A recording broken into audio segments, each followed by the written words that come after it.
जो व्यक्ति निंदा चुगली करेगा वो ना चाहे तो भी परेशान रहेगा, क्योंकि वो निगेटिविटी उसके साथ है ना।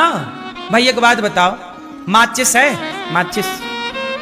माचिस की तीली निकालो और जरा जलाओ, तो माचिस की तीली किसी और को बाद में जलाती है, माचिस की तीली स्वयं को पहले जलाती है। बात सही है कि गलत है?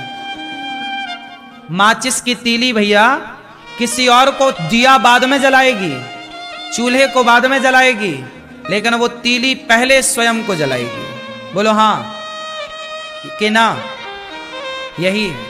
इससे सीख ये मिली कि जो दूसरे का बुरा करता है, दूसरे के बारे में बुरा सोचता है, उसका बुरा वो कब कर पाए ना कर पाए, पर खुद का बुरा पहले कर लेता, खुद को पहले जला लेता है। आप दूसरे को जला पाएंगे अलग विषय, कब जलाएंगे, कितना जलाएंगे, लेकिन स्वयं को पहले जला रहे हैं आप। ये निंदा और चुगली के साइड इफेक्ट। आपके घर में डर लगता है आपको, कई बार आपका घर ऐसा है जैसे खाने दौड़ रहा है आपको, आपके घर में नेगेटिविटी ज्यादा है, घर में रहने का आपको मन नहीं करता, क्योंकि घर का वातावरण आपने ऐसा बना रखा है। इसलिए मैं आप सबसे कहूं, अपने घर को ही मंदिर बनाइए। अपने घर को क्या बनाइए? मंदिर। कैसे बनेगा? पॉजिटिविटी से। कोई गलत बात ना करिए, ना गलत बात करने वालों को घर में कोई आए तो उसका स्वागत सत्कार ऐसे करिए जैसे भगवान का सत्कार हो रहा है। किस घर में भगवान होते हैं? मैया, किस घर में भगवान होते हैं? जिस घर में अतिथि का स्वागत सत्कार होता है, उस घर में भगवान होते हैं। अब क्या हो रहा घरों में? आज 90% घरों में, खासकर स्त्रियां, माताएं, यदि 4 लोग आपके घर में आ गए तो कुछ माताएं, सब नहीं, कुछ स्त्रियां तो बड़ी प्रसन्न होती हैं। अरे हमारे द्वार अतिथि आए, रिश्तेदार, आओ भैया आओ, क्या लेंगे? चाय लेंगे, कॉफी लेंगे, आओ आओ बैठो।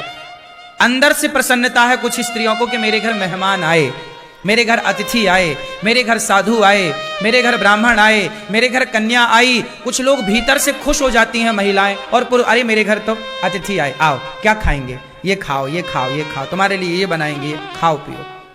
और कुछ लोग कैसे होते हैं, किसी के घर मेहमान आ गए तो उनका सिर चढ़ जाता है, अरे कहाँ आ गए, बनाना पड़ेगा खाना।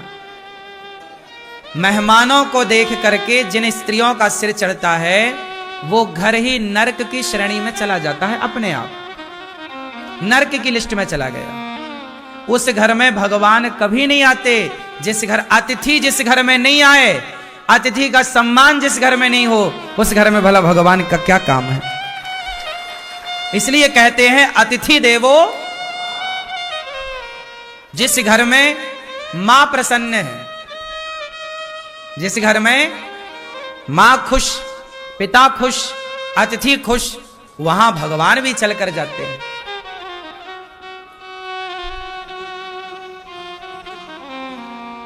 सही है? इसलिए मेरी मां, तुम गृहस्थ हो। वो स्त्रियां अच्छी नहीं होती जो अतिथि को देखकर मुंह बनाती हैं। वो स्त्रियां परम सौभाग्यशाली होती हैं।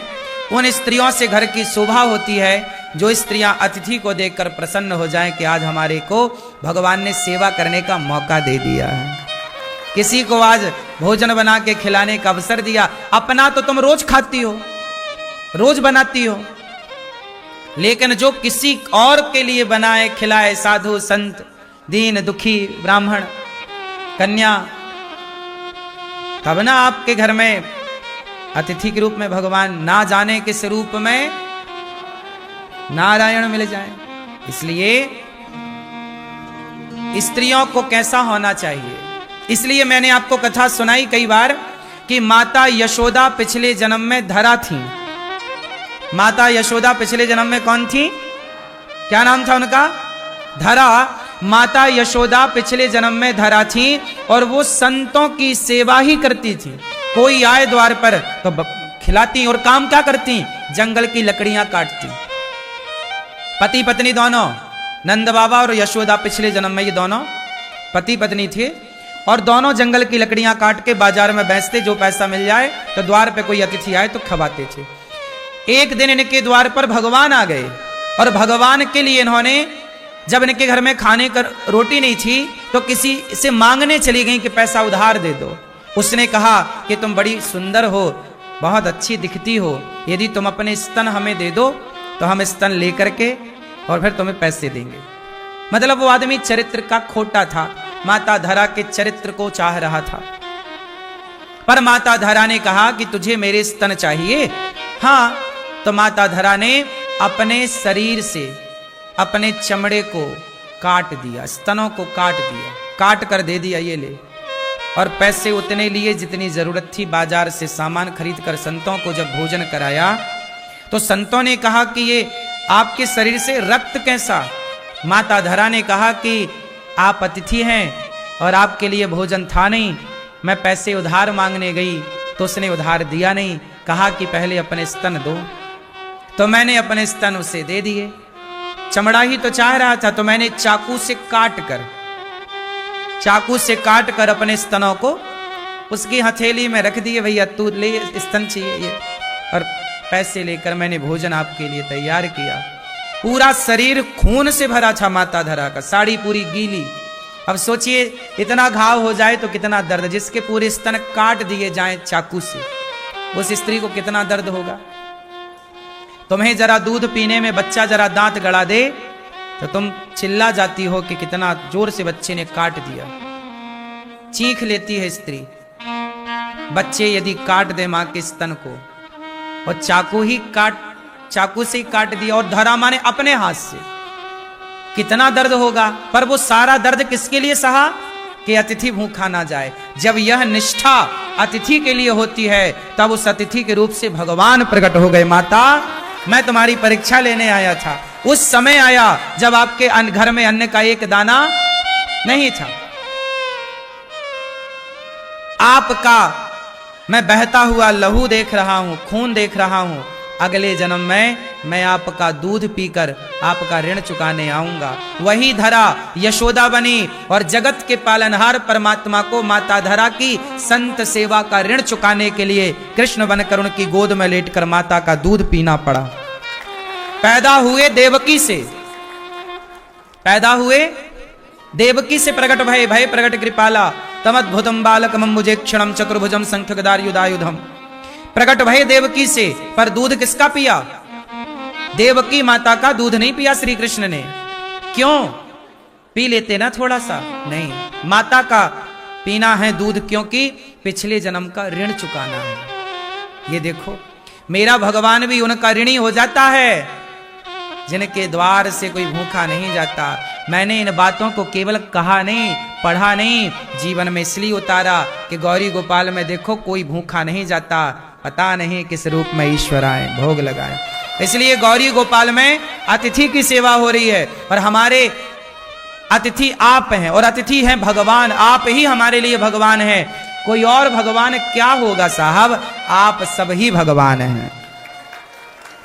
आप ही प्रसन्न हैं तो सब प्रसन्न हैं। क्यों जी, बात सही है? इसलिए गौरी गोपाल में अतिथियों को भरपेट भोजन मिल रहा है कि नहीं?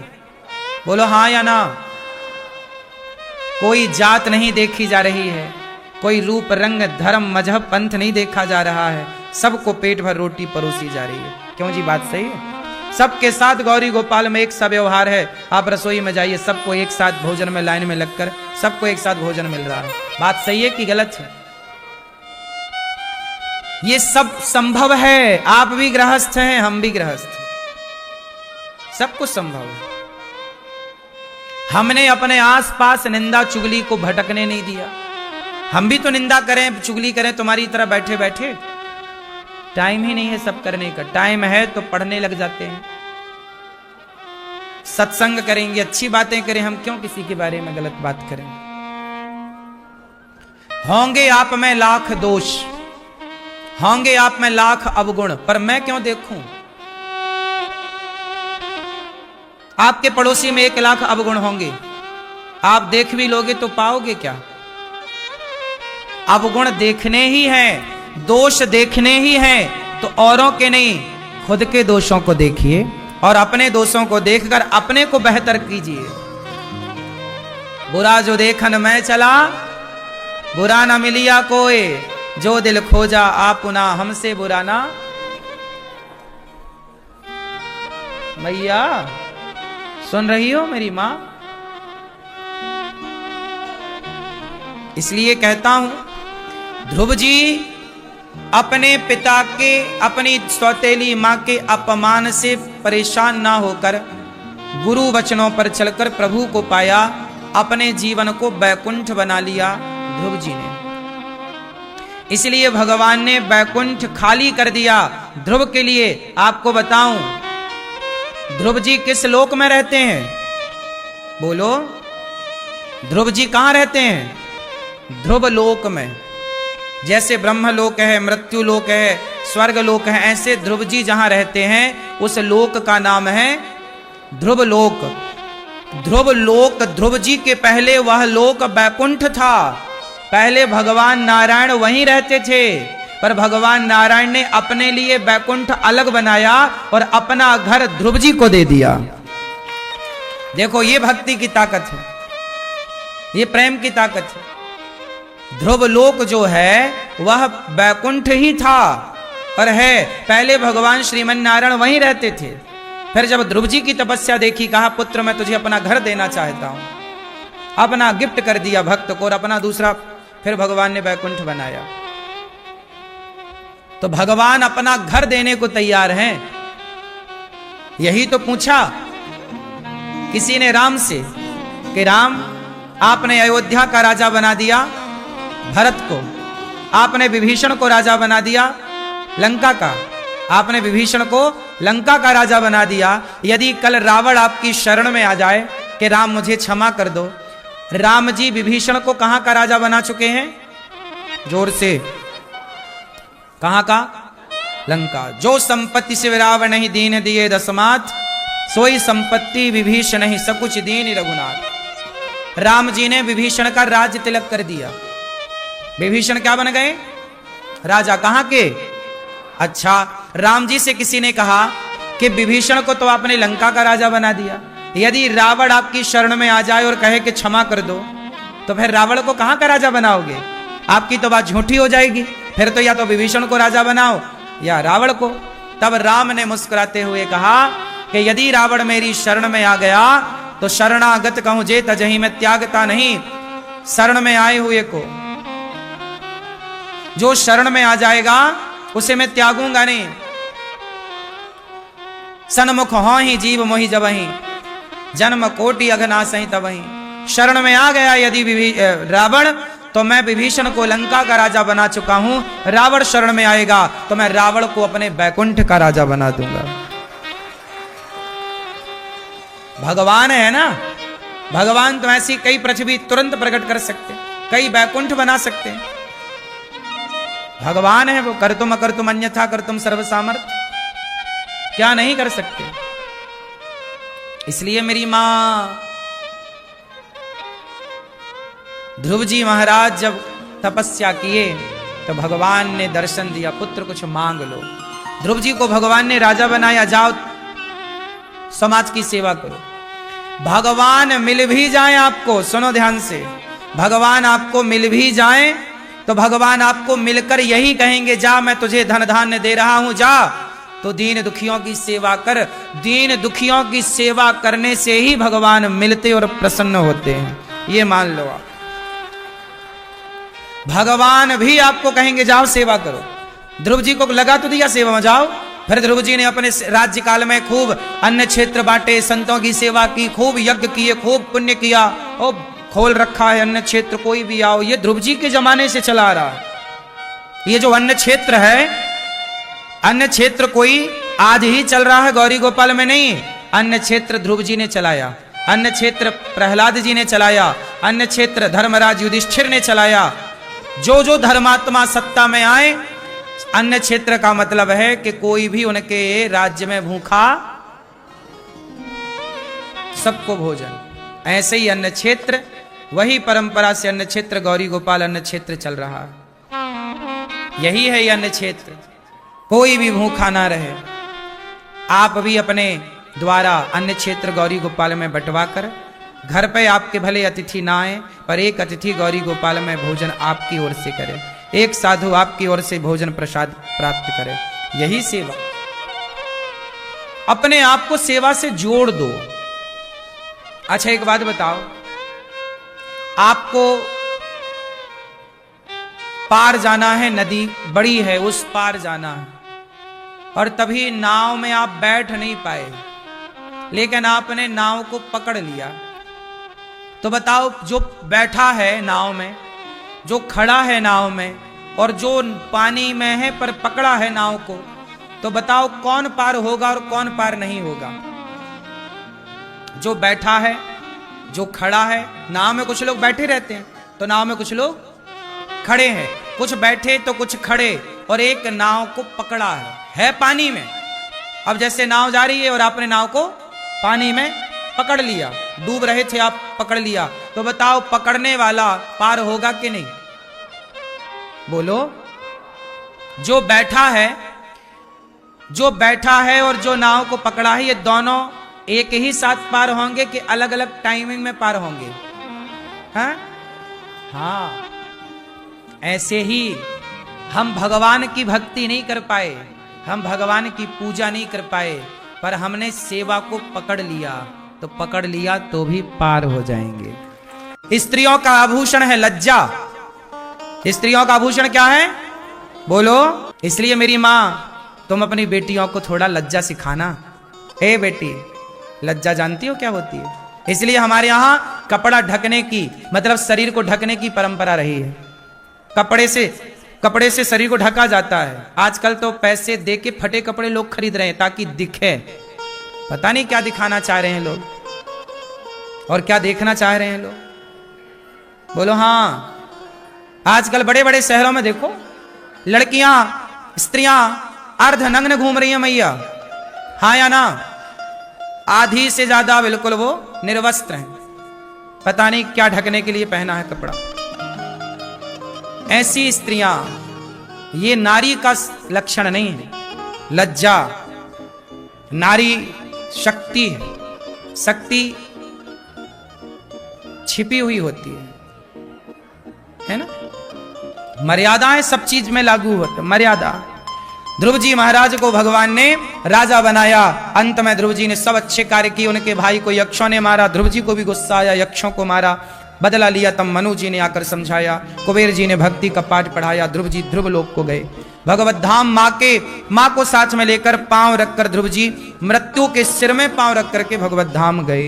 इन्हीं ध्रुव जी के वंश में आगे चलकर भगवान पृथु हुए, और जिनके द्वारा नाम पृथ्वी पड़ा, पृथ्वी का दोहन किया। न कामये नाथ तदप्य हम क्वचिन। ऐसे 10,000 कान मांगे भगवान से कि कान कथा सुनने के काम आएंगे। फिर प्राचीन बरही को नारद जी ने उपदेश सुनाया पुरंजनोपाख्यान का।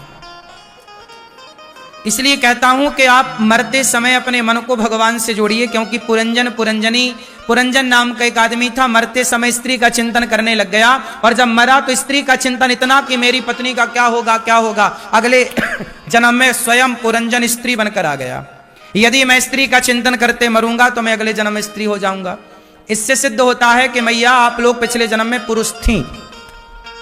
आप पिछले जन्म मैया क्या थी नहीं पता है हमें, आप पुरुष थी। हाँ।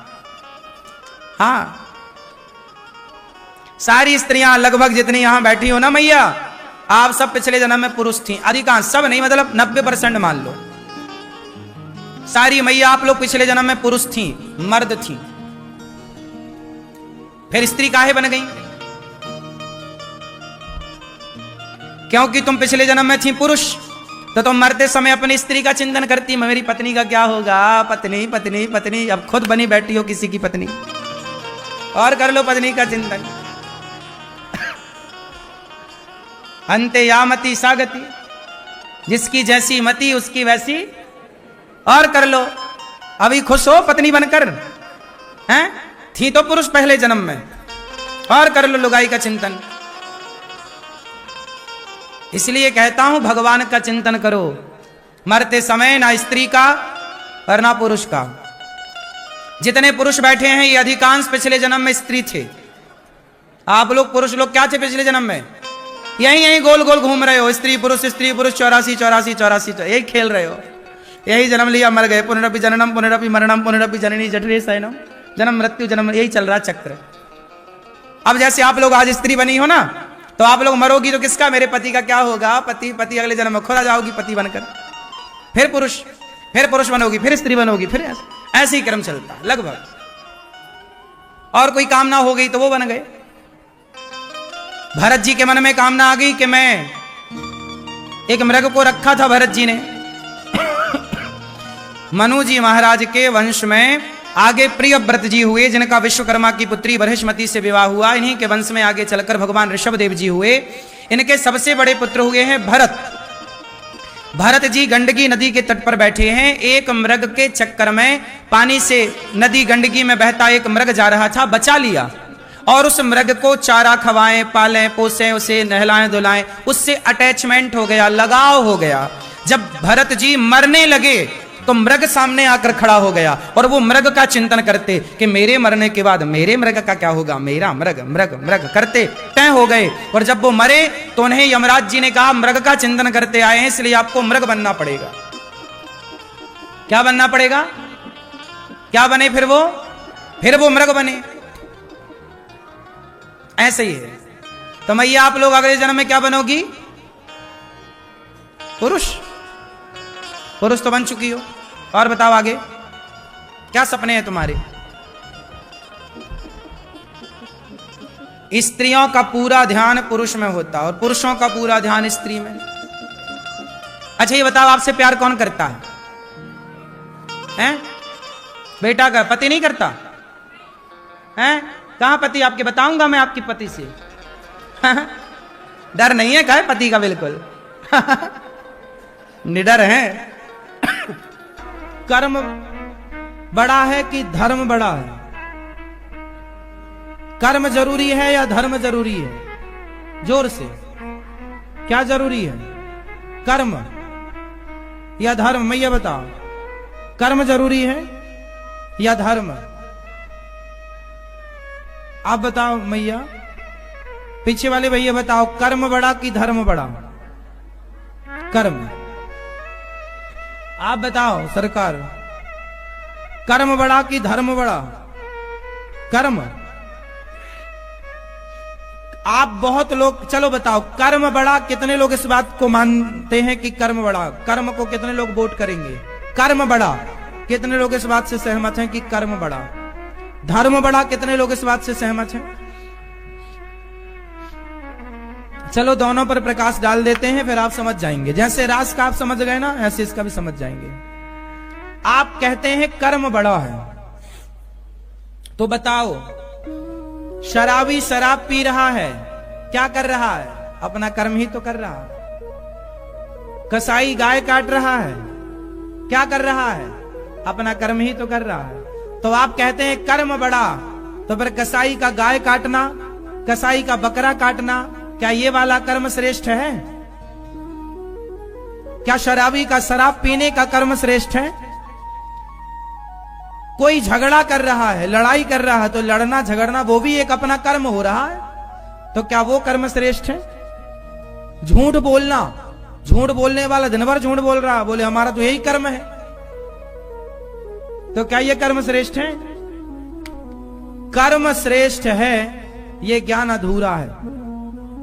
कौन सा कर्म श्रेष्ठ है ये जानने के लिए धर्म का ज्ञान चाहिए। कर्म 3 प्रकार के होते हैं, संचित, क्रियमाण और प्रारब्ध। पर इसे हिंदी में और सरल भाषा में समझें, कर्म 2 प्रकार के होते हैं, एक अच्छे कर्म, एक बुरे कर्म है। दोनों कर्म। शराबी क्या कर रहा है? शराब पी रहा, अपना कर्म कर रहा है। गंजेड़ी गांजा पी रहा, क्या कर रहा है? अपना कर्म कर रहा है। पति पत्नी झगड़ा कर रहे हैं, क्या कर रहे हैं? अपना कर्म कर रहे हैं। पति पत्नी प्यार कर रहे हैं, क्या कर रहे हैं? अपना कर्म कर रहे हो। वो दोनों ही कर्म है, प्यार करो या झगड़ा करो, वो हो तो कर्म ही रहा है। अब ये देखना है, कर्म 2 प्रकार के हैं, एक अच्छा कर्म, एक बुरा कर्म। ये अच्छा और बुरा का ज्ञान कौन कराएगा? धर्म। धर्म होगा आपके अंदर, धर्म का ज्ञान होगा आपके अंदर, तो आप ये जान पाओगे कि क्या कर्म करें क्या कर्म ना करें। दूध पीने का कर्म सही है, शराब पीने का कर्म गलत है। गाय की रक्षा करने का कर्म सही है, गाय को मारने का कर्म गलत है। तो कर्म कौन सा करें कौन सा ना करें ये कौन बताएगा? इसी को जानने के लिए धर्म का ज्ञान चाहिए। जिसके अंदर धर्म नहीं है, जिसको धर्म का ज्ञान नहीं है, वो गाय काटने का कर्म कर रहा है, शराब पीने का कर्म कर रहा है। मैं तो गाय नहीं काटता, मैं तो शराब नहीं पीता, क्योंकि मुझे धर्म का ज्ञान है कि क्या गलत है क्या सही है। आपको नहीं है तो आप फिर वो सारे गलत काम कर लेंगे जो आपको नहीं करना चाहिए, क्योंकि आपको कर्म का नॉलेज तो है पर धर्म का ज्ञान नहीं है। पक्षी को उड़ने के लिए कितने पंखे चाहिए? उत्तर दो। पक्षी को उड़ने के लिए कितने पंख चाहिए? 2। क्या एक पंख से उड़ सकता है? उसी तरह एक पंख है कर्म और एक पंख है धर्म। यदि धर्म के बिना आप उड़ान भरना चाहेंगे तो धर्म के बिना उड़ान रावण की थी। रावण ने सीता मां को चुराया, उसने कर्म ही तो किया। रावण बोला मैं तो अपना कर्म कर रहा हूं, मेरा तो कर्म ही पूजा है। तो रावण ने सीता मां को चुराया। यदि उसका ये कर्म पूजा है तो फिर रावण के पुतले क्यों जलाए जाते हैं? दुर्योधन ने जुआ खेला, कर्म ही तो किया था। भरी सभा में द्रौपदी के कपड़े तो तरवाए थे, कर्म ही तो था। तो फिर उसका सत्यानाश क्यों हो गया? ऐसे कर्म ना करना जो आपका सत्यानाश करा दे। कर्म ही पूजा है ये कहने वाले अधूरे ज्ञानी हैं। कर्म करो, कर्म श्रेष्ठ तब बनेगा जब धर्म से जुड़ेगा। कर्म श्रेष्ठ, राम का कर्म धर्म से जुड़ा था, जबकि रावण का कर्म धर्म से नहीं जुड़ा। यदि रावण का कर्म धर्म युक्त होता तो वो सीता मां को कभी ना चुराता।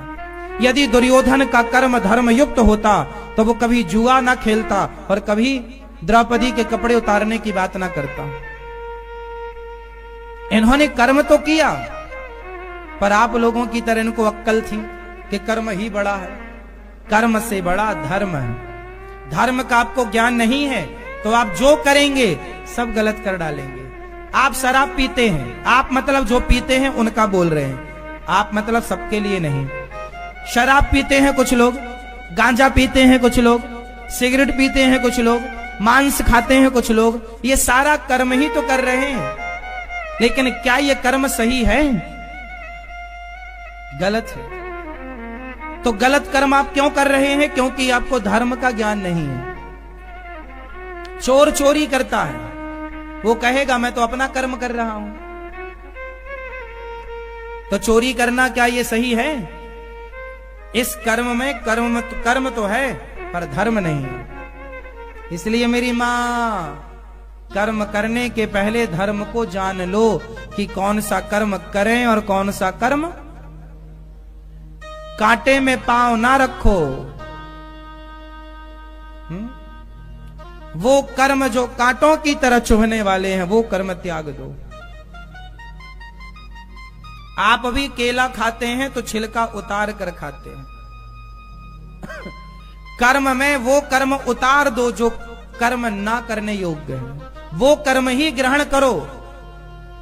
आप पालक की सब्जी बनाती हो, गोभी की सब्जी बनाती हो तो बनाने के पहले उसको छानबीन करती हो ना, इल्ली तो नहीं है, कचरा तो नहीं है, पहले काट करके प्रॉपर उसे आप उसका सब्जी का सार तत्व निकालती हैं। सड़ी सब्जी, गली सब्जी, कीड़े मकोड़े आप बीनती हैं कि नहीं, साफ करती। आटा भी चालती हो ना चलनी से, बिना आटे को चलनी से चाले तो आटा गूंथती हो, बिना सब्जी को देखे भाले सब्जी बनाती हो, हाँ या ना? देखती हो ना, धोती भी हो सब्जियों को फिर बनाती हो। क्यों? क्योंकि कौन सा ग्रहण करने योग्य है और कौन सा त्यागने योग्य है, वहां दोनों पदार्थ हैं। बाजार की सब्जी आई, उस सब्जी में कुछ सब्जी ग्रहण करने योग्य होगी और कुछ त्यागने योग्य भी होगी। सारी ना खा लोगे आप, मटर आई है तो मटर के अंदर का दाना तो खा लोगे, पर ऊपर का छिलका आपको फेंकना पड़ेगा। कौन सा ग्रहण करें और कौन सा त्याग दें? तो कर्म दो प्रकार के हैं, एक ग्रहण करने योग्य और एक त्यागने योग्य। अब ये ज्ञान कहां से आएगा? धर्म से आएगा।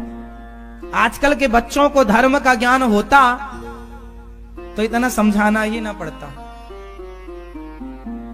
इतनी अव्यवस्था ना फैलती समाज में। बच्चे शराबी ना बनते, चरित्रहीन ना बनते, नशेड़ी ना बनते, माँ बाप का अपमान ना करते, सुव्यवस्थाएं थी। हमारे देश में कोई भी बेटा अपने माँ बाप को गालियां कभी नहीं देता था। आज के 100 साल पुराना इतिहास देख लो, बाप जूता मारता था अपने बच्चों को, बाप अपने बेटे को जूता मारता था गलती करने पर, हाँ या ना? लेकिन क्या मजाल के बेटा पलट के बाप को कोई जवाब नहीं देता था। पहले बच्चे बाप का बहुत आदर करते थे। बाप आता था तो बेटा बैठा रहता था तो उठ के खड़ा हो जाता था, बाप आ गया, हाँ या ना?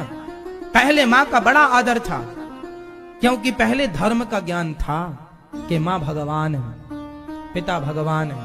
पहले यह ज्ञान था कि माँ बाप जो कहेंगे हमारे भले के लिए कहेंगे, जो डांटेंगे मारेंगे भलाई। आजकल के बच्चों को आप एक थप्पड़ नहीं मार सकते, वो तुम्हें मारने को तैयार हैं, क्योंकि धर्म कम हो गया ना मेरी माँ। पहले धर्म ज्यादा था, धर्म ज्यादा था तो सहनशीलता ज्यादा थी, माँ बाप का आदर सम्मान ज्यादा था, बड़ों की इज्जत ज्यादा थी। अब धर्म कम गया तो बड़ों को कोई नहीं समझता कुछ भी। हमारे गांव में हमें वाक्या याद है, हमारे गांव के कुछ बच्चे ना, मेरे उम्र के दोस्त, मेरे कुछ लोग मेरी उम्र के लड़के, वो बीड़ी पीने लग गए। और जब बीड़ी पीने लग गए और गांव का कोई भी बूढ़ा यदि आ जाए तो तुरंत वो बीड़ी छिपा लेते थे, मतलब उनके सामने बीड़ी नहीं पीते थे। और गांव में ये एक सिस्टम था हमारे, देखते देखते बाद में वो देखते देखते खत्म हो गया, पर पहले था। यदि गांव का कोई भी बच्चा बीड़ी पी रहा हो, गांव का कोई भी बच्चा गलत काम कर रहा हो, तो गांव का कोई भी बूढ़ा आके 2-4 जमा देता था उसको, क्यों रे गलत काम कर रहा। मतलब गांव के प्रत्येक बूढ़े को यह अधिकार था कि वो बच्चों को गलत काम करने से रोकें। कोई भी बच्चा बीड़ी पीता था तो बूढ़े आके 2-4 जमा दे, क्यों रे बीड़ी पीता है। वो ये नहीं देखते थे कि हमारा बेटा है या नहीं, हमारे मोहल्ले का नहीं, गांव का कोई भी लड़का यदि गलत दिख जाए तो उसकी खूब पिटाई कर देते थे बूढ़े लोग, जूता उतार के या 2-4 थप्पड़ ही मार देते। जूता, अब बीड़ी नहीं पीना, अब ये गांजा नहीं पीना, अब जुआ नहीं खेलना, ऐसा। बच्चे डरते थे, आदर भी करते थे, वो पलट के कोई जवाब नहीं देते थे। बड़ों का बहुत आदर था। लेकिन हमारे देखते देखते ही फिर ऐसे जमाना भी आया कि बड़े बूढ़े बच्चों को अपने बगल में बिठा के ताश खिलाने लग गए, जुआ खिलाने लग गए, शराब पिलाने लग गए, गांजा पिलाने लग गए। समय देखते देखते बदल गया। तो जब आप अपने बच्चों को, गांव के बच्चों को बूढ़े लोग जुआ खिलाएंगे, बीड़ी पिलाएंगे, शराब पिलाएंगे, तो वो फिर तुम्हारी इज्जत करेंगे क्यों? इसलिए ये सारी व्यवस्थाएं जो बिगड़ गई केवल इसलिए कि व्यक्ति के अंदर धर्म कम हो गया। धर्म ज्यादा था, व्यवस्थाएं अच्छी। इसलिए राम के पास धर्म ज्यादा था या रावण के पास धर्म ज्यादा था? उत्तर दो। धर्म किसके पास ज्यादा था? आपके पास कितने किलो धर्म है? मैया, आपके पास कितने किलो धर्म है? आप बताओ, आपके पास 1 किलो नहीं? मैया, आपके पास कितने किलो धर्म है? मैया, आप बताओ मेरी मां। 2 किलो बस? इतना? 5 किलो? धर्म हमारे पास अधिक मात्रा में हो। राम के पास धर्म इतना था कि उनके धर्म के कारण ही आज तक उनके मंदिर बनाए जा रहे हैं, उनको धारण किया जा रहा है। उनके मार्ग पर चलने की कोशिश है, उनके जैसा बनने की कोशिश है, उनके चरित्र को अपने जीवन में उतारने की कोशिश है। धर्म बहुत जरूरी है, जाने न देना धर्म, करना लोभ मत धन धाम का, और धर्म ही जाता रहा तब धन रहा किस काम का। इसलिए धर्म बड़ा है मेरी माँ। अब बताओ कर्म बड़ा है या धर्म बड़ा है?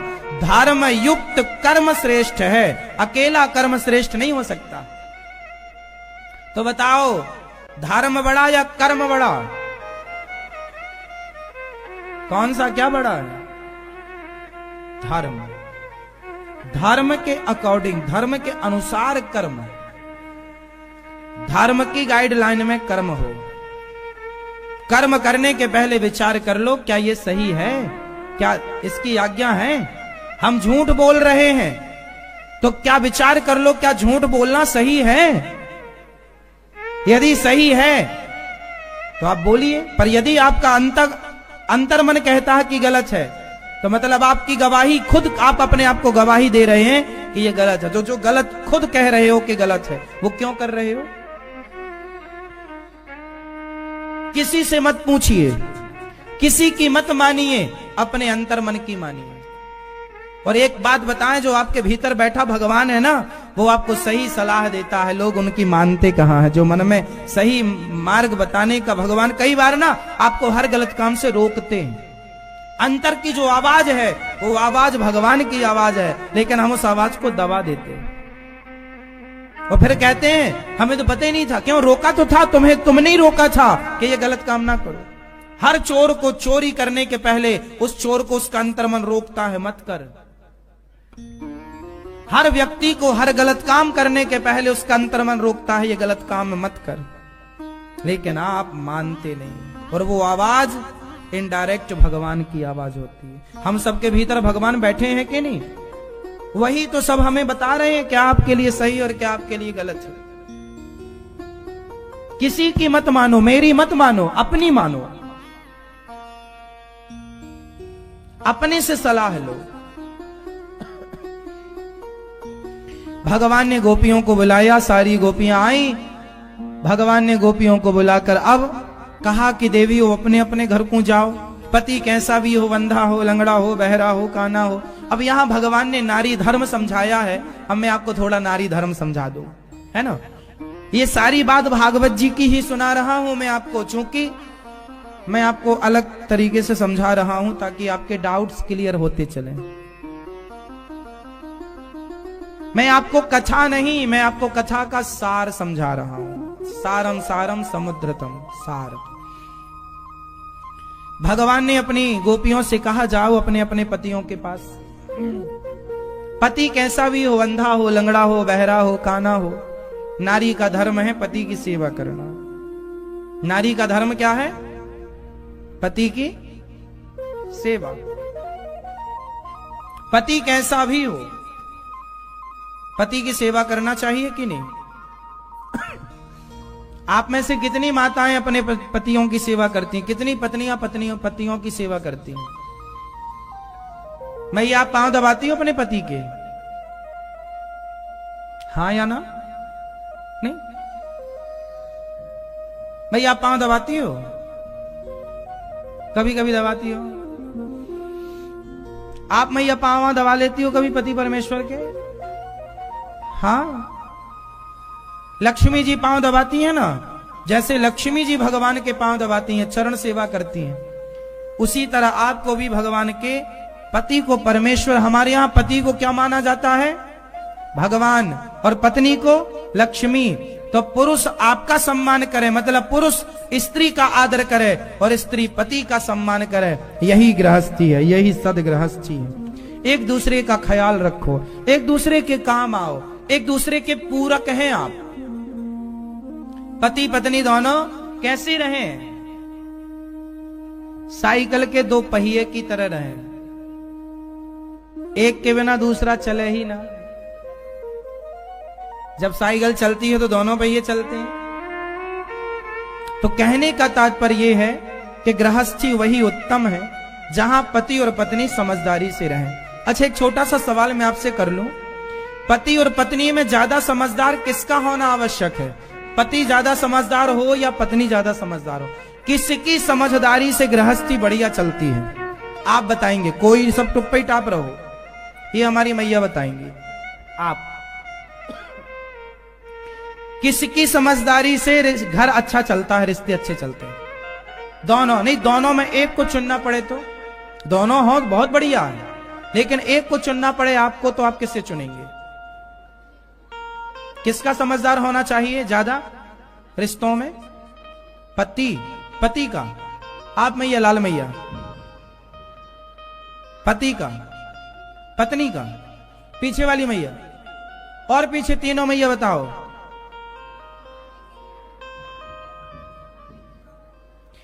नहीं, हाँ ये तो ठीक, कमाने के लिए तो बेचारा पति है ही, घर संभालने के लिए स्त्री है। दोनों में एक को बताओ कि किसका अधिक समझदार होने से गृहस्थी अच्छी चलती है? किसका? पति, पत्नी? ठीक है, आप बताओ। पति, पत्नी? आप बताओ। आप बताओ मैया, कौन? पति, पत्नी? आप मैया बताओ। पत्नी। आप बताओ। पत्नी। पीछे वाली मैया बताओ। मेरी मां, पत्नी। आप क्या कह रहे हैं? पतियों से भी पूछ लें, कुछ पतियों का भी वोट जरूरी है। नहीं, ये बुरा मान जाएंगे, हमसे तो पूछे ही नहीं। बताओ किसका समझदार होना जरूरी है? पति का, पत्नी का? मतलब आप समझदार नहीं होंगे, सब पूरा ठेका पत्नी लेके बैठे, तुम काहे नहीं समझदार होगे? बताओ भैया, पति का समझदार होना जरूरी है कि पत्नियों का? हाँ, पति का, पत्नी का? सब पत्नी ही करे, समझदार भी वही रहे, बच्चे पैदा भी वही करे, घर भी वही चलाए, सब कुछ। पति केवल, कुछ पति तो बस दारू पीने के काम में लगे हैं।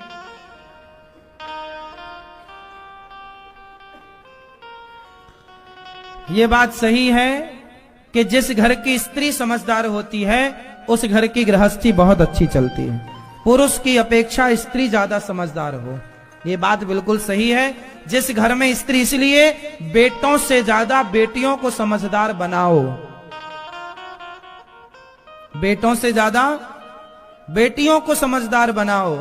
बेटी के कंधे पर 2 वंश की जिम्मेदारी है, 2 परिवारों की जिम्मेदारी है, बेटे का तो एक ही है। इसलिए बेटियों का समझदार होना चाहिए। बेटी यदि ठान ले तो गृहस्थी स्वर्ग जैसी हो जाएगी, आनंदमयी। इसलिए आप लोग अपने पति की सेवा करो और अपनी पत्नी का सम्मान। आप अपनी पत्नी का सम्मान करते हैं कि नहीं? कहां आपकी पत्नी? सम्मान करते हैं आपका? तो आपकी ज्यादा जिम्मेदारी नहीं है, इनकी ज्यादा है। आपकी भी ज्यादा है, उनकी भी ज्यादा है। हर घर की पत्नी समझदार हो, बढ़िया। पति भी बहुत समझदार हो, इसका मतलब ये नहीं कि पति समझदार ना हो, बहुत समझदार होना चाहिए। गृहस्थी लंबे टाइम तक चलती है समझदारी से। एक दूसरे के अंदर, एक दूसरे के प्रति झुकाव होना चाहिए, समर्पण की भावना होनी चाहिए। कभी आपने हमें डांट दिया, कभी हमने आपको डांट दिया, कभी आपने हमें कुछ कह दिया, कभी हमने आपको कुछ कह दिया। जब हम आपको कुछ कहें तो आप बुरा मत मानो, जब आप कुछ कहें तो हम बुरा ना माने। कई बार रिश्ते खराब हो जाते हैं बुरा मानने से। आज आप लोग एक छोटा सा प्रॉमिस करना एक दूसरे से, पति और पत्नी, जब आप दोनों अच्छे मूड में बैठे ना, तो एक दूसरे का हाथ अपने हाथ में लेकर के और एक दूसरे को वचन देना, आज ही कर लेना ये काम। आज मतलब जब आपके पति आपके पास आ जाए तब कर लेना। जिनके पास हैं वो आज ही कर लें, जिनके दूर हैं वो पहुंच के कर लें। भैया आप अपने पति को लाई हो? क्यों नहीं लाई? कल आएंगे तो कल कर लेना ये काम जो हम आज बोल रहे हैं। और किन किन के पति कल आने वाले हैं? नहीं, जब आपके पति आपको मिले तो आप पति के हाथ को अपने हाथ में रख के एक वचन दीजिए और एक वचन लीजिए दोनों। इस वचन को देने और लेने से फिर आपका झगड़ा कभी नहीं होगा। आप कहो तो मैं उपाय बता दूं। बताओ मेरी मां, पति पत्नी का हाथ पकड़ के एक दूसरे को बस इतना कह दो कि यदि हमने कभी गुस्से में, पत्नी बोले कि यदि हमने कभी गुस्से में कुछ आपको कह दिया तो आप बुरा मत मानिएगा, और पति भी बोल दे कि हम भी गुस्से में तुम्हें कभी कुछ कह दें तो बुरा मत मानिएगा। और जब हम गुस्सा करें तो उस समय केवल हम ही गुस्से में हो, तुम गुस्से में मत रहना, तुम अपने आप को ठंडा रखना। जब पति गुस्से में रहे तो पत्नी को वचन लेना चाहिए और देना चाहिए कि जब एक गुस्सा करेगा तो दूसरा ठंडा रहने का प्रॉमिस करेगा। पत्नी गर्म है तो पति ठंडा रहे, और पति गर्म है तो पत्नी ठंडी रहे। आप गुस्से में हैं तो हम चुपचाप आपकी हर बात सुन लें। तो आप बस एक काम कर लीजिएगा कि एक दूसरे को यह वचन दे दीजिएगा कि आप हमारी गुस्से में कही बातों का बुरा नहीं मानेंगे, क्योंकि गुस्से में अधिकांश वो बातें मुंह से निकलती हैं जिनका यथार्थ में कोई अर्थ नहीं होता। कुछ लोग इसको ना तूल दे देते हैं, अरे तुमने गुस्से में तो कहा, गुस्से में तो सही ही निकलता। गुस्से में कुछ भी सच नहीं निकलता, केवल गुस्से में भड़ास निकलती है, गुस्सा निकलता है, क्रोध निकलता है, और क्रोध में आदमी उल्टे शब्दों का प्रयोग करेगा तो उल्टे शब्द कुछ लोगों के दिल में लग जाते हैं, उन्हीं शब्दों को लेकर बैठे रहते हैं, उन्हीं शब्दों से घर बिगड़ जाता है, तलाक तक हो जाता है। हाँ या ना? तो आज से एक दूसरे को प्रॉमिस कीजिएगा कि गुस्से में कही हमारी बात का आप बुरा नहीं मानेंगे और आपकी कही बात का हम बुरा नहीं मानेंगे, और जब हम गुस्सा करेंगे तो आप चुप रहेंगे, ठंडे रहेंगे, और जब आप गुस्सा करेंगे तो हम चुप ही टाप बैठेंगे। तो कौन कौन आज ये वादा करेगा, लेगा और देगा ये वचन? तो आज से आप गुस्सा करेंगे? नहीं करना तो ये गुस्सा, जब आप करेंगे तो ये ठंडी रहेंगी, शांत रहोगी, शांत, सच्ची। और आप गुस्सा करते हो कभी तो आप फिर शांत रहना। जब ये गुस्सा करते हो तो आप क्या करते हो? तांडव? तांडव नहीं करना। क्या करोगे? उंगली उठाओ सब लोग अपनी, ऐसे सब लोग, मतलब सब लोग, मैया ओ मेरी माँ, ऐसे उंगली उठाओ, सब लोग उठाओ, मैया, आलसी मैया उठा लो मेरी माँ। इतनी भी ठंडी नहीं है उंगली ना उठे। अब से यहां लगाओ,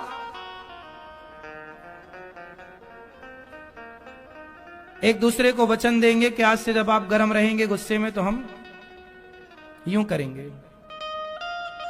ये जो उंगली है ना, यदि आपकी उंगली यहां रही तो हर बड़े बड़े महाभारत से आपको बचाती रहेगी उंगली, हर झगड़े से बचाती रहेगी। इसका प्रयोग करना सीख लीजिए।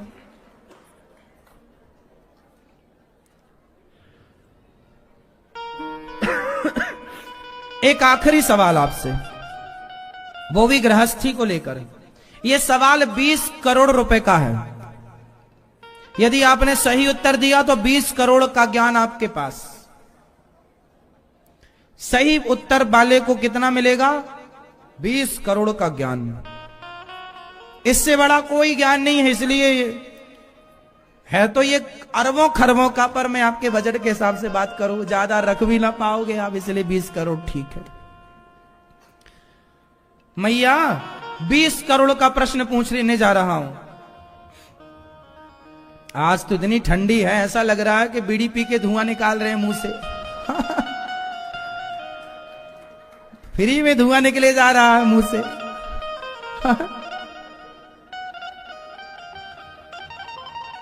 है ना? बीड़ी बीड़ी पीते नहीं, फिर भी धुआं निकल रहा है।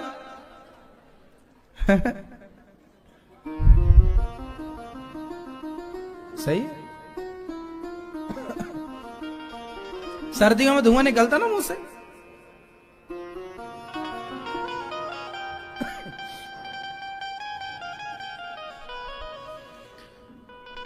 बीस करोड़ का प्रश्न ये रहा आपके लिए। एक छोटा सा प्रश्न है 20 करोड़ का। प्रश्न है कि पति पत्नी के बीच में, जिनसे पूछेंगे वही उत्तर देंगे, पति पत्नी के बीच में रिश्तों को बेहतर चलाने और बनाने के लिए पति पत्नी के बीच में क्या होना चाहिए। ऑप्शन 4, पति पत्नी के बीच में क्या होना चाहिए रिश्तों को चलाने के लिए। ऑप्शन पहला, पैसा। पैसा, प्रेम, समझदारी और सहनशीलता। पति और पत्नी के बीच में क्या होना चाहिए? जिनसे पूछेंगे वो बताएंगे, सब चुप ही टाप रहेंगे। पति और पत्नी के बीच में रिश्तों को चलाने के लिए क्या चाहिए? पैसा, प्रेम, समझदारी और सहनशीलता। उत्तर आप दो, क्या चाहिए? सहनशीलता। आप उत्तर दो बेटा। सहनशील। आप बताओ मैया, आप बताओ, लाल वाली मैया, चश्मे वाली, सहन। आप बताओ मैया। समझदारी। आप बताओ। प्रेम। हाँ, समझदारी होनी चाहिए और साथ में क्या होना चाहिए? सहनशीलता, पेशेंस होना चाहिए। आप बताओ। पति पत्नी के बीच में क्या होना चाहिए? पैसा, प्यार, समझदारी या सहनशीलता? आप बताओ। आप बताओ मैया, लाल मैया। हाँ, आप बताओ भैया। समझदारी बोल रहे हैं ये, आप बताइए। आप बताइए पीछे वाले भैया। सहनशीलता, पेशेंस होना चाहिए। ये टोपा वाले भैया बताओ, क्या होना चाहिए? पीछे वाली मैया, भैया, क्या? गुड। यदि प्रेम कौन बोल रहा है? 20 करोड़ का नुकसान हो जाएगा प्रेम बोल दोगे तो। हम चारों को समझाते हैं आपको, ये ऐसे समझ में आएगा। अब समझो, पति पत्नी के बीच में पैसा हो जाता है, कोई बड़ी बात, पैसा आ जाएगा। प्रेम हो जाएगा। प्रेम तो देखो हो जाता है। आपके दादा दादी ने पहले शादी करी, बाद में प्यार किया। आज के लड़का लड़की पहले प्यार करते हैं, बाद में शादी करते हैं, फिर तलाक जल्दी हो जाता है ना? तो पहले प्यार कर लेना फिर शादी करना, या पहले शादी कर लेना फिर प्यार करना, क्या सही है मेरी मां? पहले प्यार कर लें फिर शादी करें, या पहले शादी कर लें फिर प्यार करें, क्या सही है? ये लाल मैया बताएंगे। पहले प्यार कर लें, पहले क्या करें? पहले क्या करें? जैसे हमारे दादा दादी, नाना नानी, पूर्वज सब क्या किए? पहले शादी किया, विवाह किया, बाद में सारी जिंदगी प्यार। दांत गिर गए डोकरी के फिर भी प्यार है उनका। दोनों बुढ़ा बुढ़ी एक साथ रहते हैं बुढ़ापे में भी, ये प्यार। बूढ़ों का प्यार ना जवानों से ज्यादा है, हाँ या ना? क्योंकि उनका प्यार रियल है, क्योंकि उनका प्यार जो शुरू हुआ वो बढ़ता चला गया, खत्म नहीं हुआ। तुम्हारा पहले प्यार हो जाता है, फिर शादी हुई, साल 2 साल में तलाक।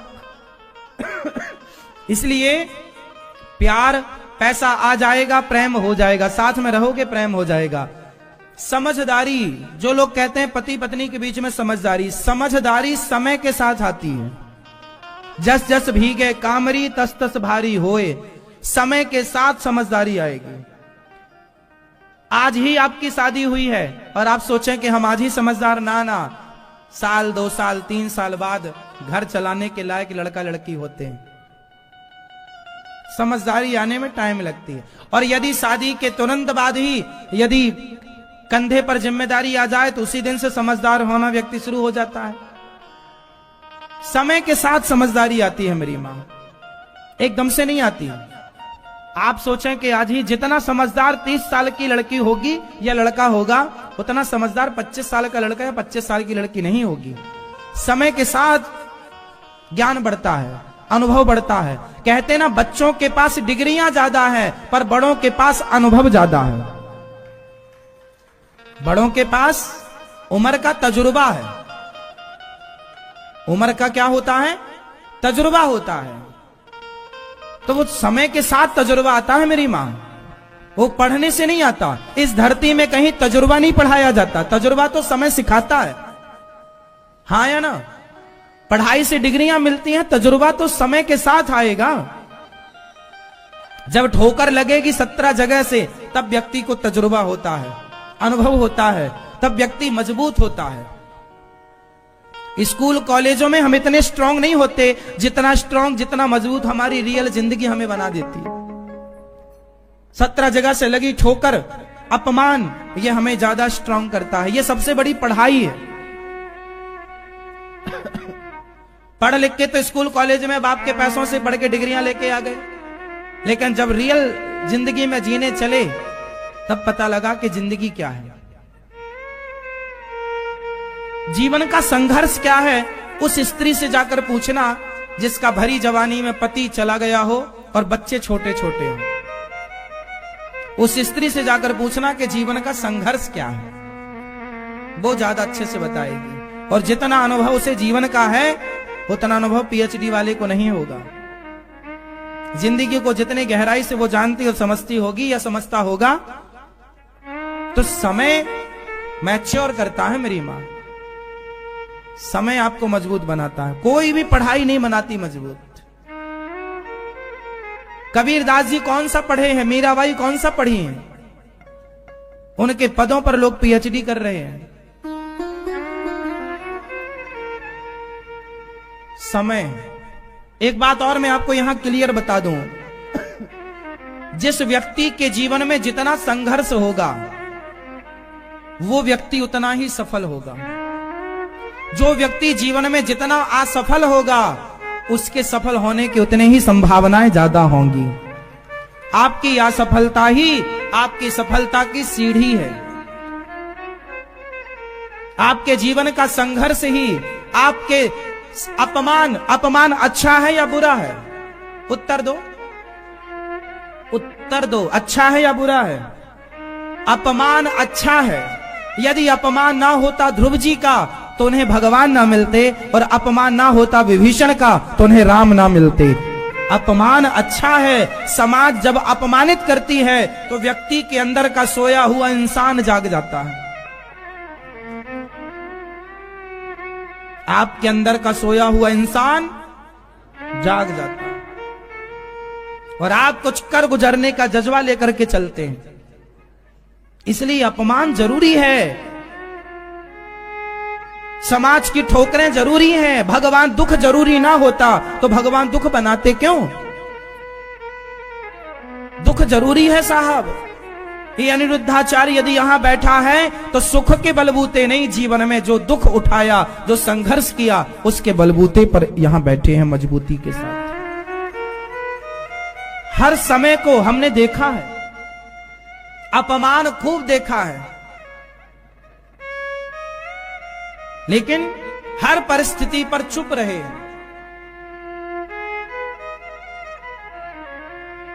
संत जन कहते हैं कि जब समय अच्छा ना हो चुपचाप बैठे रहो। देख दिनन के फेर, ये दिनों के फेर हैं साहब, ये वक्त भी गुजर जाएगा।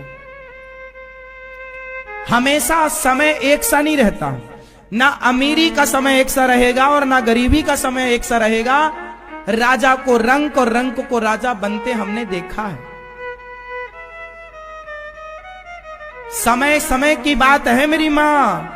महाभारत को जीतने वाले अर्जुन जंगल के भीलों से हार गए। जीतना भी उनका समय था और हारना भी उनका समय ही तो था। ये भी समय है, वो भी समय। जो व्यक्ति करोड़पति होता है उसका समय, मैंने रेमंड कंपनी के मालिक की घटना सुनी। रेमंड कपड़ा आता है ना, बाजार में सबसे महंगा होता है रेमंड कपड़ा। उसके पास हजारों करोड़ की कंपनी है। अब रेमंड कपड़ा पूरी दुनिया में बिकता है। समझ रहे हैं कि आप? वो 300 रुपए, 400 रुपए, 1000 रुपए, 5000 रुपए, 10,000 रुपए मीटर तक का कपड़ा बेचता है। कपड़ा। वो रेमंड कंपनी का मालिक, हजारों करोड़ की संपत्ति वाला, उसके बेटे को उसने सारा संपत्ति दे दी। उसके बेटे ने घर से निकाल दिया। उस बाप को जिसने रेमंड कंपनी खड़ी की, ये इंटरव्यू आपने टीवी पर सुना होगा, किराए के घर में था तो घर का किराया देने का पैसा नहीं था, जिसकी लाखों करोड़ की कंपनी है। समय क्या है? ये समय। सारे दिन एक से न रहेंगे।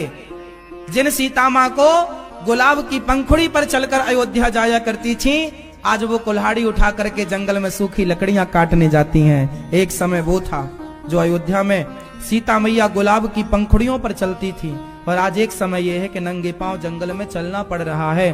समय चलाता है साहब। पुरुष बली नहीं होते है, समय होत बलवान, भीलन गोपी लूट लई वही अर्जुन वही बाण। समय समय पर होता है, समय समय की बात।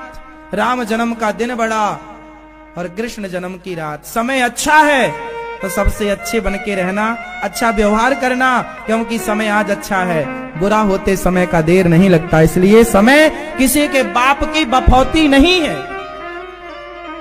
समय तुम्हारे बाप की बफौती नहीं है कि तुम पकड़ के रख सकते हो। आज समय अच्छा है, कल कैसा आने वाला है कौन जानता। इसलिए समय जब अच्छा हो तो उस समय का दुरुपयोग मत कीजिएगा। धन आ जाए तो अधर्म ना करने लग जाइएगा, वरना एक एक पैसे के लिए वही समय तुम्हें तरसाएगा, रुलाएगा। जिनके पास जो बहुत धन्ना सेठ थे, बहुत पैसे वाले थे, बड़ा गुमान था, बड़ा घमंड था, साहब आज उनके पास खाने को भरपेट रोटियां नहीं है। ऐसे कितनों को मैं जानता हूं। समय बदलता है, किसका नहीं बदला। रावण जैसे लोग जो लंकापति थे, जब मरा तो चिता पर आग लगाने वाला कोई ना बचा। 1 लाख बेटे थे रावण के, 1.25 लाख नाती थे।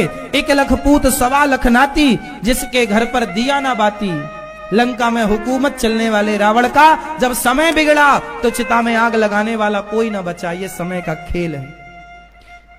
जिन राम को राजा बनना था, उन्हीं राम को उसी वक्त वनवास भेजने वाला कौन था? समय ही तो था। ये समय तो भगवान को भी नचाता है। इसलिए समय का सदुपयोग कीजिए। जवानी है, खूब कमाइए और कमाए हुए धन का खूब सदुपयोग कीजिए। जवानी में अंधे ना हो जाइए, धन पाकर अंधे ना हो जाइए, क्योंकि ये धन आज है कल रहेगा, इसकी क्या गारंटी है। सदुपयोग कीजिए तो सदा रहेगा। समय का सदुपयोग कीजिए। अभिमान ना कीजिए। अभिमान किसका टिका, नाम बताओ। राज राजे रहे ना वो रानी रही, ना बुढ़ापा रहा ना जवानी रही, वस्तु हर एक आनी व जानी रही, अंत में लखपति को ना धेला जुड़ा, हंस जब भी उड़ा तो अकेला उड़ा। कोठी बंगले बने के बने रह गए, हीरे मोती धरे के धरे रह गए, ताजी भोजन बने के बने रह गए, अंत में लखपति को ना धेला जुड़ा, हंस जब भी उड़ा तो अकेला उड़ा।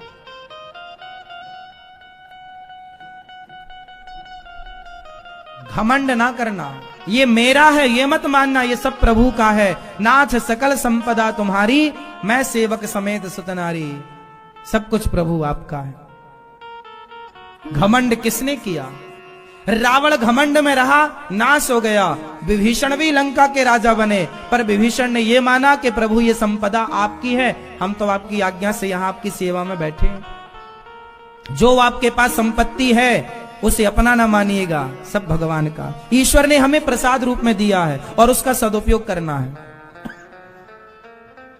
इसलिए गौरी गोपाल आश्रम में यह दास अनिरुद्ध सबकी सेवा करता। 273 माताएं गौरी गोपाल वृद्धाश्रम में रहती हैं।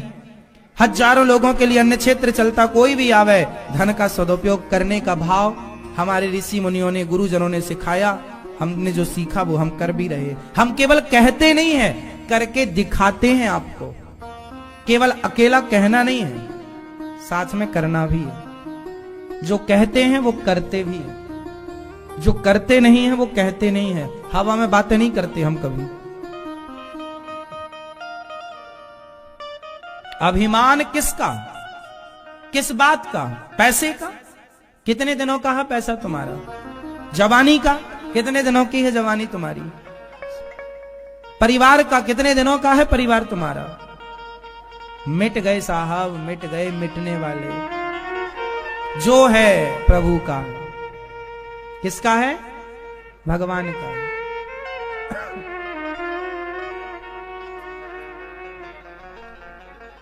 कई बार हमें यह लगता है हम कर रहे हैं। एक राजा था, वो राजा बड़ा घमंडी था।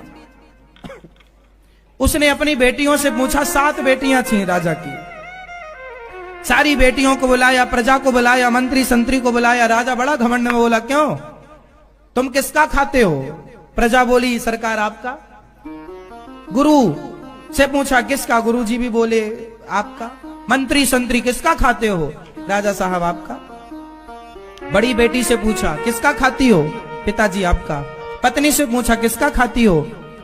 प्रभु आपका। राजा को लगने लगा कि मैं सबका माई बाप हूं, मैं सबका भगवान हूं, मैं सबका पेट भरने वाला हूं। राजा ने अपनी छोटी बेटी से पूछा, 6 बेटियों ने तो कहा, पिताजी हम आपका खाती हैं। 7वीं से पूछा, तुम किसका खाती हो? तो बेटी ने कहा, पिताजी जिस परमात्मा ने श्वासें दी हैं, जिस परमात्मा ने जन्म दिया है, वही हमारी रोटी की व्यवस्था भी करता रहता है, वही है। जिसने ये आंखें दी देखने के लिए, जिसने पेट दिया, मुंह दिया, शरीर दिया, जिसने दिया है वही रोटी दे रहा है हमें। अब तो लड़की का बाप जो था ना, वो भरी सभा में बेटी ने ऐसा बोल दिया तो उसे बड़ा बुरा लगा, मेरी बेटी ने तो मेरा अपमान कर दिया, उसके अभिमान में ठेस पहुंच गई। अब तो उसने निर्णय लिया कि मैं अपनी बेटी का विवाह बिल्कुल गरीब आदमी से करूंगा। उसने पूछा, जाओ जो लड़का असहाय हो, बिल्कुल गरीब हो, उसको ढूंढ के लाओ। जंगल में एक आदमी लकड़ी काटने आया, बड़ा गरीब, लकड़ी ही काट रहा तो गरीब ही होगा। और लकड़ी काटने वाला लकड़हारा, उसको ऐसा रोग था कि वो जल्दी मर जाएगा, मरने वाला भी था और गरीब भी। तो राजा ने बोला कि मैं अपनी बेटी का विवाह इसी से करूंगा। तू बड़ा कहती ना भगवान खवाता है, तो खवाए तेरा भगवान। लो भैया, 6 बेटियों का विवाह तो उसने बढ़िया राजकुमारों से किया, पर इसका विवाह जंगल में के लकड़हारे से कर दिया जो मरने वाला था। और विवाह करके वहीं जंगल में दहेज में कुछ भी नहीं दिया।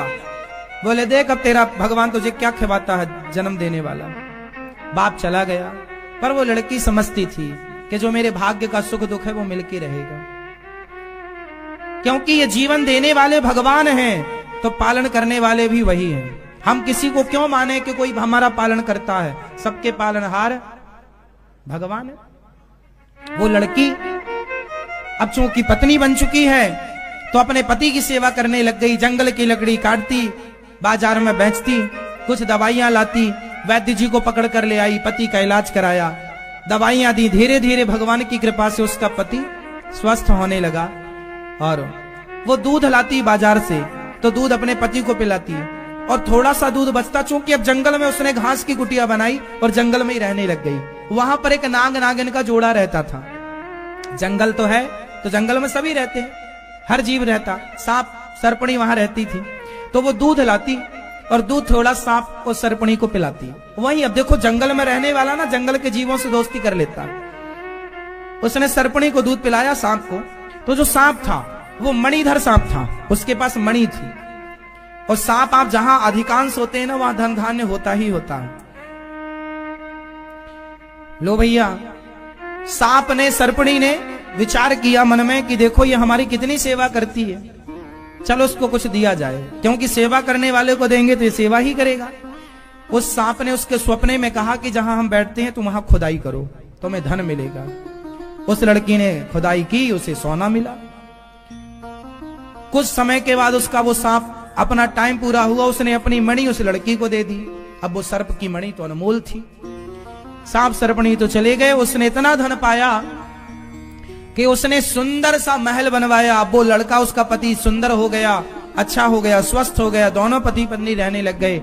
और अब उन्होंने महल, धन मिल गया, उन्होंने महल बनवाया, उन्होंने वहां पर एक सुंदर सा नगर बसाया और उस नगर के वो राजा और रानी बन गए। जब देने वाला भगवान है, इसलिए कहता हूं, दुनिया के भिखारियों से क्या मांगते हो? दाता एक राम, भिखारी सारी दुनिया। देने वाला तो भगवान है, तुम भिखारियों के सामने क्यों हाथ पसारते हो?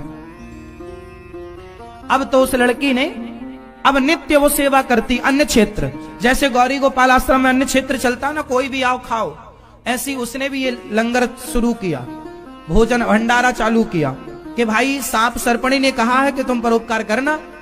सांप ने यह भी बोला था धन तो मिलेगा, पर उसका सेवा से जोड़ते रहना, धर्म करते रहना। तो वो बनता रहेगा, बढ़ता रहेगा। धन बढ़ता है जब धर्म से जुड़ता रहता है। उस लड़की ने अन्न क्षेत्र चालू कराया और रोज वो 1 घंटे की सेवा खुद देती, बाकी दिन भर उसकी अन्न क्षेत्र की सेवा चलती। एक दिन वो सबको पूड़ी सब्जी खीर परोस रही थी, तो उसने पीछे देखा, वर्षों बाद, लगभग इस घटना को 12, 15, 20 साल हो गए, 20 वर्ष बाद लगभग उसने देखा कि उसका एक पिता के जैसा बूढ़ा व्यक्ति बैठा खा रहा है और उसकी बहनों जैसी भी कुछ स्त्रियां। वो पहचान गई कि ये तो मेरा बाप है। लड़की पहचान गई, भाई लड़की तो अपने बाप को पहचान ही लेती है, बाप भले ना पहचान पाए। लड़की ने पहचान लिया, ये तो मेरा बाप है। तुरंत उसने पूछा, पिताजी आप? वो बाप नहीं पहचाना। कौन हो देवी? मैं आपकी बेटी। नाम बताया इसने। आपने मुझे लकड़हारे से विवाह किया। हाँ हाँ, मैं तुझे ढूंढ रहा था, तू कहां गई बेटी? पिताजी ये सारा साम्राज्य आपका ही है, भगवान ने दिया है। पर ये बताओ आपकी दुर्गति कैसे हो गई कि रोटी के लिए लाइन में लगना पड़ रहा है?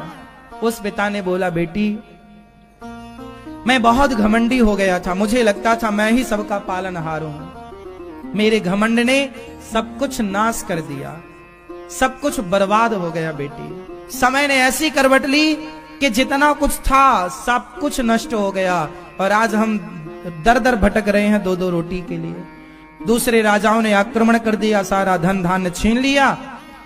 जिन बेटियों को विवाह किया था राजाओं से, उनने धोखा दे दिया, पर बेटियां भी अब यहां आ गई, हमारे साथ ही रहती हैं। हम सब कहीं इसके टुकड़ों पर पलने के लिए, कहीं उसके टुकड़ों पर पलने के लिए मजबूर हैं। पिताजी हमने कहा था ना, ईश्वर ने दिया है तो उसे स्वीकार करो और ईश्वर का धन्यवाद दो। आपने अभिमान कर लिया, तो जब आपने अभिमान किया तो फिर ईश्वर ने दिखाया कि तुझे ये लगने लगा कि तू ही भगवान है, तुझे ये लगने लगा तू ही पालनहार है, तो ईश्वर ने जरा सी अपनी लाठी चला दी। और देखो, आपने मुझे लकड़हारे से विवाह किया था, पर देने वाला जब देता है ना, छप्पर फाड़ कर देता है। और देने वाला जब देने को तैयार है तो कोई रोक नहीं सकता, ईश्वर है ना। इसलिए विश्वास जगत के पालनहार पर करिए। ये भिगमंगों से क्या मांगना, भगवान है।